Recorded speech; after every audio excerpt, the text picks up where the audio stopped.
Hi all, welcome to Lexeria, your law learning space. So in this video, we are going to cover on part 1 of Constitution. What is part 1 of Indian Constitution? It deals with union and its territory. So this is actually one of the important chapters that gets repeated in competitive exams and also holds much weight in constitutional law paper 1. So we should learn this in detail. We will learn this in detail. So first, we'll have a basic introduction of what this part 1 of Constitution is about. First thing, we would have known by now that part 1 of Constitution deals with union and its territory.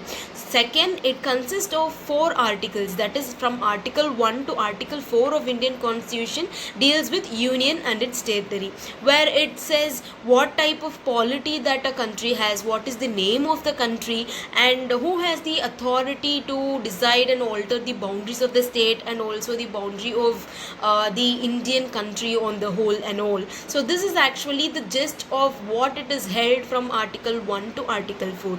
And before moving into detail on each and every articles, we should know the really basic thing, that is how many states and how many UTs that India has. How many states it has? Obviously, it is 28 states and 8 union territory that India has by now, right? It can be altered by the parliament, that is the central government has the power to alter the boundaries and incorporate or admit the new states into India, where it is up to the parliament. But now we have 28 states and 8 union territories, and all these lists of 28 states and 8 union territories, its name and its territorial extent is dealt in Schedule 1 of Indian Constitution. Yes, in first schedule of Constitution, the name of the states and the territorial extent of the states are listed. So that list of states and its territorial extent is the Schedule 1 of Indian Constitution. Right, so this is actually the basic information and introduction on part 1 of the Constitution. And now let us jump into detail of each articles that deals with union and its territory. First article, that is Article 1 of a Constitution, describes India as union of states. Yes, it describes India, that is Bharat, as union of states, rather federation of states. What we have, the exact term that we have in Article 1 of the Constitution is the union of states, where we have every state. We have Tamil Nadu, we have Andhra Pradesh, we have Telangana, we have Kerala and all together there is an union, and that union of states together is called India. So that is actually what is given in Article 1 of the Constitution. Here if you look into the words of Article 1, it describes India, that is Bharat, is a union of states. So here we have two terms. India also denotes the country and the term Bharat also denotes the country. Why do we have these two terms? You know, this has an interesting history behind these two names of the country.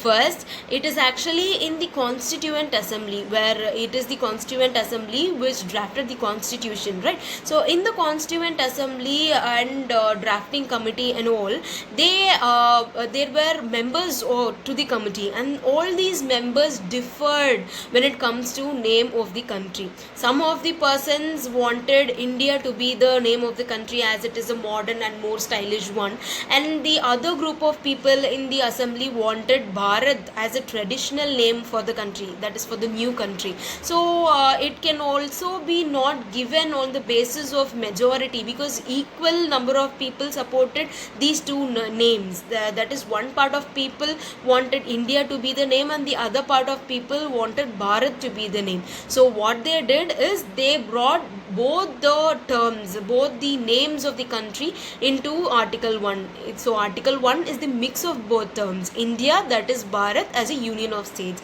It is interesting, right? So only as there was no unanimity and uniformity in deciding the name of the country, they have incorporated both the names of the country in a single article. That is, in Article 1, they had incorporated India as well as Bharat as the names of the country. India, that is Bharat, as Union of States. And this Article 1 of the Constitution gives us two things. One is the name of the country, and the second is the type of polity that we have in our country. So Article 1, it is most important to note this thing, where Article 1 deals with two things. It gives us two things. One is the name of the country, and the second is the type of polity that we have in a country, right?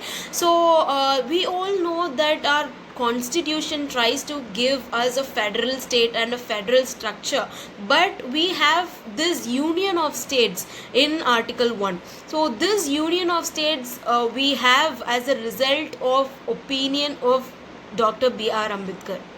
Yes, each and every word of Article 1 has a history. So as this union of states.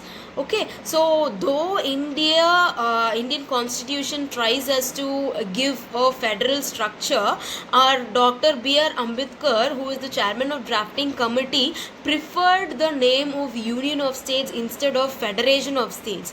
Why? Because of these two reasons. One is that India is not a result of agreement among the states, meaning not all the states of India voluntarily came together and formed the country as India. Not all the states voluntarily came and put before themselves in order to achieve a united union of states called India. Some of the states are forced to join in order to form India. So thus it is not an agreement among the states. Whereas in US and all, they had a union of 50 states, and all the 50 states came together voluntarily in order to form a better, stronger nation. But it is not the case of India, where in India some of the states were forced to join in order to form a union of states. And the second one is right to cede. Yes, there no country, or no states in the country of India has the right to cede. What does right to cede mean? If they do not want to be part of India anymore, and if a state want to go go apart from India and want to form a separate nation, they cannot form at all. So this does not give right to cede to the states, right? So whereas in United States, all the countries have the right to cede, where if they do not want to be a part of United Nations anymore, they can leave the United Nations and form a separate nation. But that right to the states is not given in India, where they are compelled to stay as a union. So thus is the two important reasons why Ambedkar preferred this term Union of States in Article 1 rather than Federation of States. I hope you understand. First one, it is not an agreement among the states, and second one, the countries, such as the countries had no right to cede from federation. Okay, for example, if Kerala wants to move away from India and they don't want to be a part of India anymore and they want to be a separate country, they cannot move away from India. So that is right to cede. Right to cede is moving away from the federation, but that right to cede is not given to any of the countries, or any of the states in the country. So that is the reason why Ambedkar preferred the term Union of States rather Federation of States, right? So in India, obviously we have different states, and these states are actually divided only to make the administration easier. In order to have effective administration and effective control, the whole country is divided into separate states. Okay, and on going with the categories of territory that Article 1 gives, there are three categorized territories as per Article 1. One, it says territory of the state. Second, it is union territory, and the third is territory that may be acquired by the government of India at any time.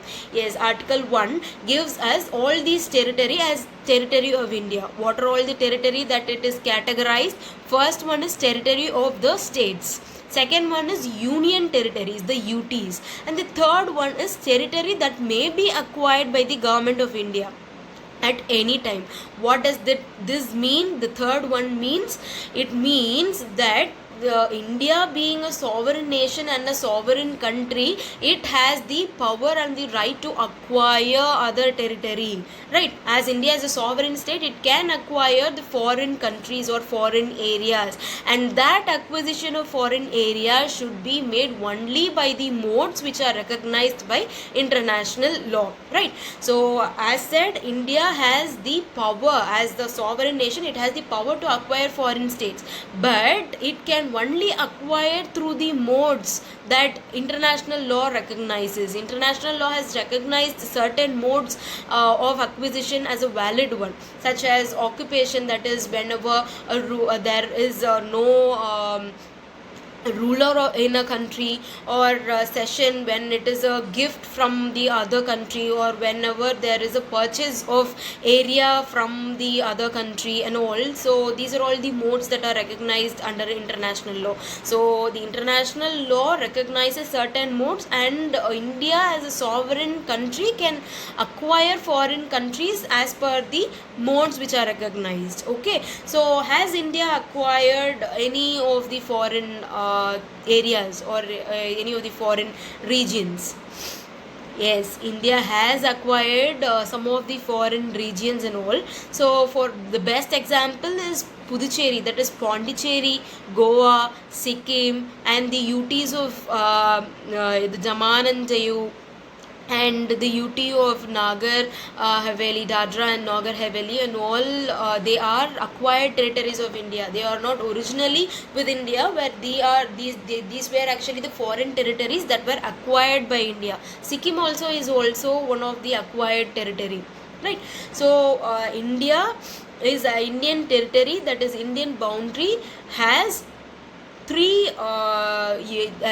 territories. One is territory of the state, second one it includes the union territories that India has, and the third one that the acquired territory by the government of India by way of means that are recognized by international law. Okay, and now I'm going with the application. So as we know that we have 28 states and 8 union territories in India right now. So what about the application of the provisions of the constitution to all the states? All the states, that is from Jammu and Kashmir to Kanyakumari, that is for all 28 states and all 8 UTs, the provisions of the constitution applies in the same manner, but it has certain exceptions. Okay, so every provisions of the constitution applies to every states and UTs in the same manner that it applies to a single state, but there are certain areas, that is the areas that are recognized under Schedule 5 and Schedule 6. That is this schedule deals with what? The administration of scheduled tribes and scheduled tribal areas. So these areas are exempted from similar application, and also part 21, the states that fall under part 21 of the constitution, that is the special provisions and all. So all these territories that fall under Schedule 5 and 6 and part 21 of the constitution alone will not have the same application as the other states, where they'll have a special application that is recognized by the constitution, right? So generally every provisions of the constitution applies to every state in the same manner, but it has 3 exceptions. What are all they? They are the areas that fall under Schedule 6, Schedule 5 and part 21 of the constitution. Okay, and now I'm going with Article 2. Article 2, it is actually one of the most important article, where it empowers the parliament to admit into the Union of India or establish new states. It gives powers to the parliament with regard to admission of states into Union of India and establishing new states. Okay, so these are all the 2 powers that parliament has by way of Article 2. So what does the first thing, that is admit into Union of India, means? So we have India and we have several states in India, but whenever a foreign territory already established foreign state or already established foreign nation or foreign area is there, and if a central government want to admit it, want to establish or bring it into the union of states, then the parliament only has the power to bring it and admit into the union of states. Okay, the second one is actually establishment of new states. What does this mean? So previously there will be no such state at all. There will be no such state existing at all, but by creating such a new state and by giving a new name to that created state, they will admit into the Union of India. So for both these, parliament has powers. Okay, let me put it in a simple way. Article 2, they empowered parliament for two things. One is they can admit, that they can recognize and admit, join a state that is already in existence, which is not a part of India, into Union of States and make it a part of India. Okay, and the second one is there will not be any state which is existing at all, but they will create and make the country or a state that is existing, and they make it join Union of States. So these are all the two powers that the parliament has under Article 2. One is admit into the Union of States, which means the already existing state into Union of States, admitting already existing state into Union of States. And the second is establishing new state. What does this mean? It means that there has been no state that existed before, but they have created a state and making it join Union of India, admit into Union of India. So that is the power of parliament under Article 2. Right, now it is Article 3. So this is with regard to internal readjustment of the state. Yes, according to Article 3, the central government, that is the union government, can redraw the political map of India, where they have the power to admit a state which is not a part of India into India by Article 2, and by Article 3 they have the right to readjust the boundaries of the state. Okay, so Article 3 empowers the parliament to make internal readjustment. What does this cover? The parliament, that is the central government, can adjust the boundaries of the existing states. For example, we have several countries in India, right? 28 states we have. First one is Tamil Nadu, we have Andhra Pradesh, we have Telangana and all. So if central government thinks that the boundary of Tamil Nadu, we have a fixed boundary in our Indian map right now. If the central government wants to adjust the boundary of the Tamil Nadu state, they can adjust the boundary of the state of Tamil Nadu under Article 3, under the power that the parliament has under Article 3. Okay, so here the parliament has the power to readjust or make adjustments to the boundaries of the states. So it recognizes the parliament, it authorizes the parliament to, first one, form a new state. Okay, form a new state by how? By separating a state into two or joining two states into one. For example, Andhra Pradesh and Telangana are actually a single state. Andhra Pradesh is actually divided into two states as Telangana and Andhra Pradesh, right? So that is by separating, forming a new state by separating a state, that is from Andhra Pradesh or Telangana, a new state is born. So that is by separating a state, or by joining two states also they can readjust the boundary.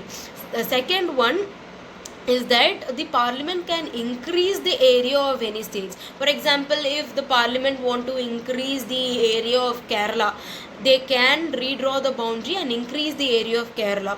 Or the third one is diminishing the area of the states. They can increase or decrease the area of the state, and that is the kind of power that Article 3 gives to the parliament. And fourth one is alter the boundaries of any states. And the last, final, most important thing is the altering name of the state. For example, the name Kerala is actually modified or altered into Kerala. right? So that is actually the power that Article 3 gives to the Parliament. What is Article 3 in short? It is actually deals with internal readjustment of the territories of states of India, and Article 3 gives powers to who for readjustment? It gives powers to the central government to readjust the political map or readjust the boundaries of the India, boundaries of states of India.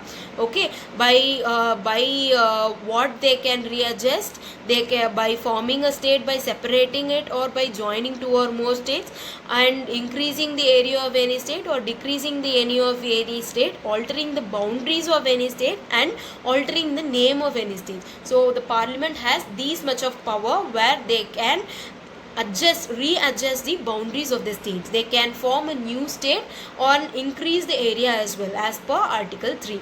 And the main conditions, two conditions that this article gives for making adjustments in the state is that first one is that the bill containing all these changes should be produced or should be introduced before the Parliament, right? And before introducing the bill which contains the adjustment or alteration of boundaries of the states, it should have a prior recommendation of a president. Yes, prior recommendation of a president is a mandate before introducing the bill containing the changes. And the second one is that the president, before giving prior recommendation to the Parliament, he should refer it to the states. Okay, states which are concerned, state legislatures. Okay, so the president, before giving prior recommendation, he should refer this matter to the state legislatures of the concerned state, and that concerned state should express its view in a prescribed time. So these are all the two conditions that Article 3 gives.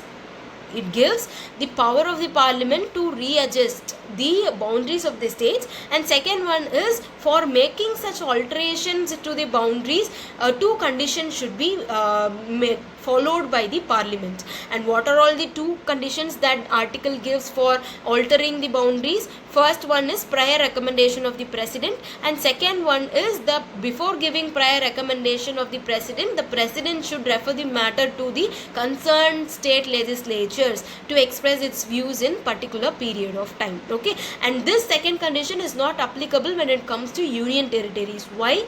Because they are under the direct control of the central government, so thus they do not need to ask any views with regard to the state legislatures and all. So on going with Article 4, it is most important article where it says that any of the laws which are made for the admission or establishment under Article 2 or readjustment under Article 3, that is any laws which are made to give effect to article changes which are brought under Article 2 and Article 3 are not to be considered as constitutional amendments. What does it mean? It means that it does not require a special majority for these changes. It requires a simple majority, right? So what is simple majority? Simple majority means 2/3 of persons that are present, vote of 2/3 that are present and voting. Okay, so it requires, it says that what are all the changes that is need to be brought under Article 2 and 3 does not require a constitutional amendment, meaning it requires only simple parliamentary procedures following simple majority. Okay, so in Re Berubari case, two important case laws are a mandate when you write on Article 4. First one is Re Berubari case. It is 1960s case where it said that session is actually not one which comes under Article 3. Thus, for session, a country, for a session, we need a constitutional amendment. So, thus for Re Berubari 1960, ninth constitutional amendment was made. In order to what? In order to make this session valid. It is regard to the enclaves between India and Pakistan, right? So in Re Berubari case, it is held that session is not coming under Article 3 and it needs constitutional amendment. For whenever there is a session, it will not be covered under Article 3, and it should be governed and be proceeded by way of constitutional amendment only, meaning it should have a special majority and complex procedure. And second is actually later Supreme Court settled the matter that settlement is not a cession, and for settlement between two countries, that is India and other country, does not require a constitutional amendment, where it requires only a simple majority. So whenever when it comes to Article 4, you should keep in mind three important things. First one, the changes or the laws made under the execution of Article 2 and Article 3 is not considered as constitutional amendments, meaning it requires only a simple majority and simple parliamentary procedures. Second, session is not actually will come under Article 3, thus session requires a constitutional amendment. Third one, settlement is not a session and settlement does not require a constitutional amendment, and simple majority is enough for this. So this is actually part 1 of Indian Constitution, Union and its territory, where this is actually a detailed video where if you have followed all this content, you will be able to write on the part 1 of Constitution, and you will be able to answer for the competitive exams. Hope this video is useful. So until then, we'll see in the next video. Bye.